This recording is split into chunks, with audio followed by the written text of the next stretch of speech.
नमस्कार, शाम के 4 बजने वाले हैं। वक्त है फास्ट एंड फैक्ट्स का। फास्ट एंड फैक्ट्स में देखिए आज की तमाम बड़ी खबरें पूरी रिसर्च के साथ। मैं हूं सचिन, मेरे साथ हैं देखिए। नमस्कार और शुरुआत करते हैं इस वक्त की बड़ी खबर के साथ। पश्चिम बंगाल के 24 परगना जिले में एक ज्वेलरी शॉप में डकैती का सीसीटीवी वीडियो सामने आया है। ये वारदात बीती शाम की है। सोदेपुर इलाके के ज्वेलरी शॉप में लुटेरों के एक ग्रुप ने पहले दोनों सिक्योरिटी गार्ड्स को घायल किया और फिर दुकान में रखे गहनों पर हाथ साफ कर दिए। लुटेरे कैश काउंटर में रखे गए पैसे भी लूट कर ले गए। सीसीटीवी में आप करीब 8 लुटेरों को देख सकते हैं और पूरी वारदात इसमें साफ नजर आ रही है।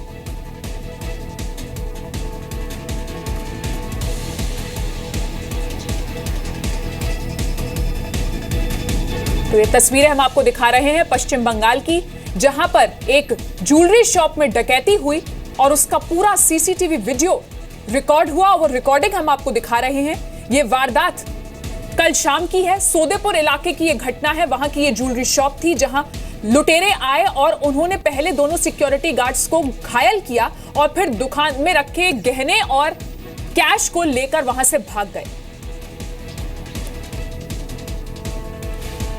जी मीडिया संवाददाता पूजा मेहता इस वक्त हमारे साथ जुड़ गई है। पूजा, जिस तरीके से ये पूरी वारदात सीसीटीवी में रिकॉर्ड हुई, गिरफ्तारी हो पाई है? देखिए, फिलहाल निहारिका किसी की गिरफ्तारी नहीं हो पाई है। ये बीती रात की घटना है 24 परगना के सोदपुर इलाके की, जहां पर ये लुटेरे घुस गए ज्वेलरी शॉप में और जो है जो गार्ड्स थे और लोग थे उनको घायल कर दिया। काफी जख्मी हुए हैं वो लोग और जितना कैश और ज्वेलरी था उन्होंने वहां से लेकर फरार हो गए। लेकिन फिलहाल पुलिस अभी तक ये बोल रही है कि वो इन्वेस्टिगेट कर रही है इस मैटर को, लेकिन अभी तक भी किसी की गिरफ्तारी नहीं हो पाई है। बहुत बहुत शुक्रिया आपका इस पूरी जानकारी के लिए। और ये वीडियो एक बार फिर से हम आपको दिखा रहे हैं किस तरीके से एक ज्वेलरी शॉप में करीब 8 लुटेरे आए, उन्होंने सिक्योरिटी गार्ड्स को घायल किया और उसके बाद वहां से पूरी ज्वेलरी और कैश लेकर रफू चक्कर हो गए। आगे बढ़ते हैं। उत्तराखंड में लगातार हो रही बारिश ने तबाही मचा दी है। चमोली और पिथौरागढ़ जिले में बादल फटने से 30 से ज्यादा लोगों की मौत हो गई। चमोली जिले में अलग अलग जगह बादल फटने से अलकनंदा और मंदाकिनी नदी खतरे के निशान से ऊपर पहुंच गई हैं। नदी किनारे बने 2 घर बाढ़ में बह गए हैं। कई घरों पर खतरा मंडरा रहा है। पिथौरागढ़ जिले के डीडीहाट में भी बादल फटने से कई घर मलबे में दब गए हैं। राहत और बचाव का काम जारी है।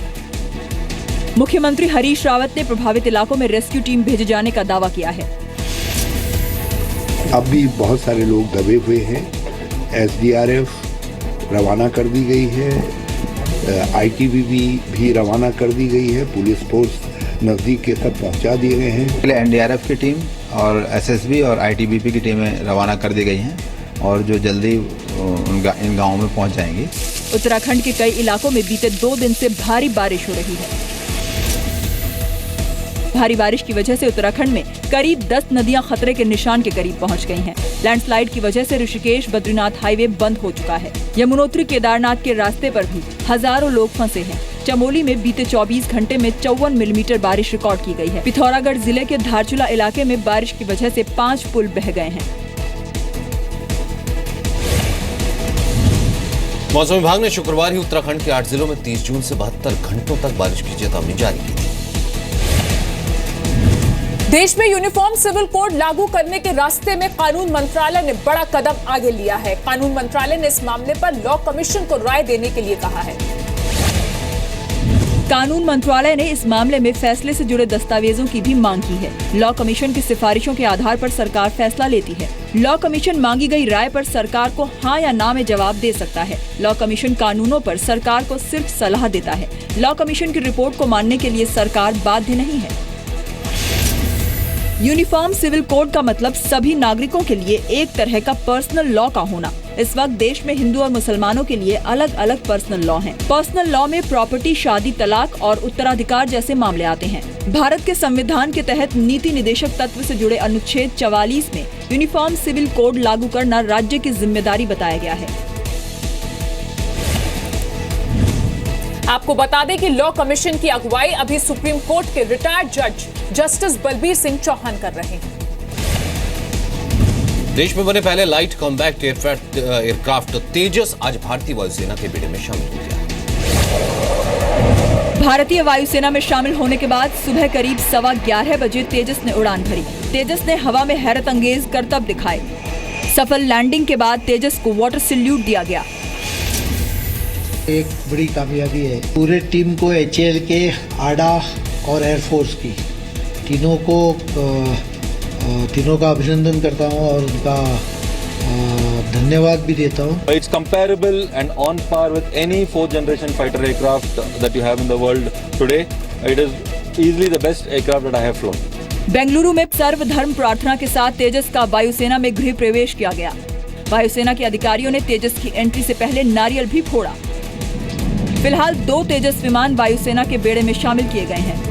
तेजस के बेड़े को फ्लाइंग डैगर्स 45 यानी दुश्मन पर और तेज आफत नाम दिया गया है। तेजस को HAL यानी हिंदुस्तान एरोनॉटिक्स लिमिटेड ने तैयार किया है। तेजस विमान 1350 किलोमीटर प्रति घंटे की रफ्तार से उड़ान भरने में सक्षम है।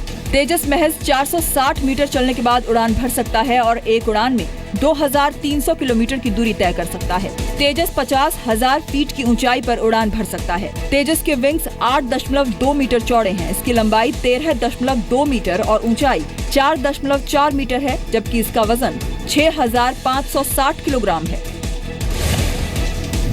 वायुसेना की मौजूदा वित्त वर्ष में कुल 6 और अगले साल 8 तेजस विमान बेड़े में शामिल करने की योजना है। तेजस वायुसेना में पुराने हो चुके MiG-21 के बेड़े की जगह लेगा।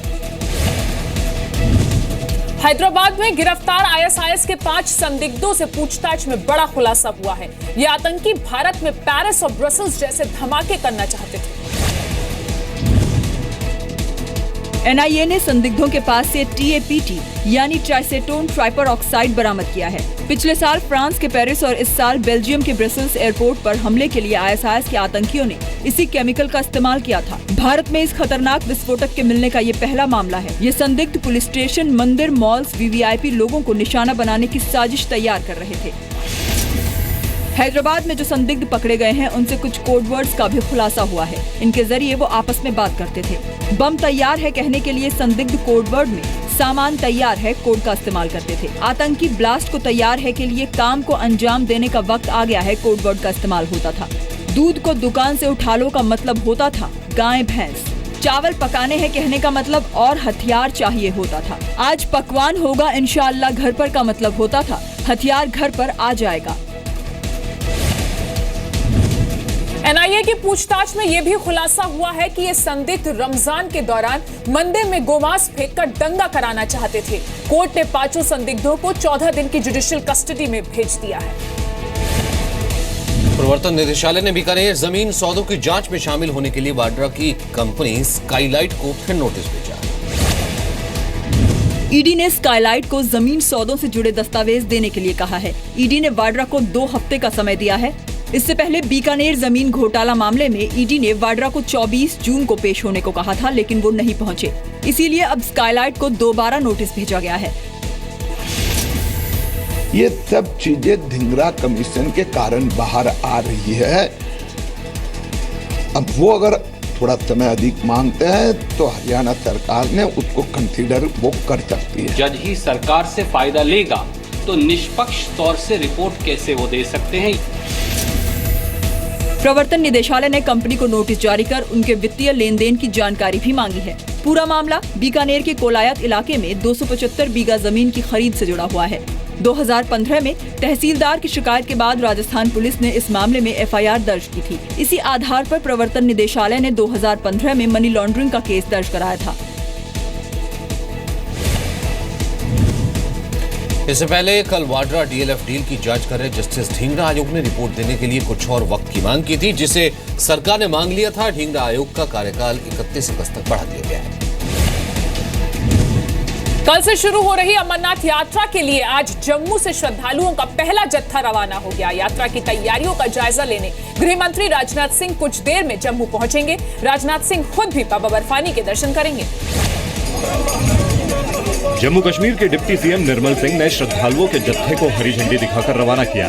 पहले जत्थे में करीब 1300 श्रद्धालु शामिल हैं। शिव भक्तों ने भोले की जयकारों के साथ ही हाथ में तिरंगा लेकर भारत माता की जय के नारे भी लगाए।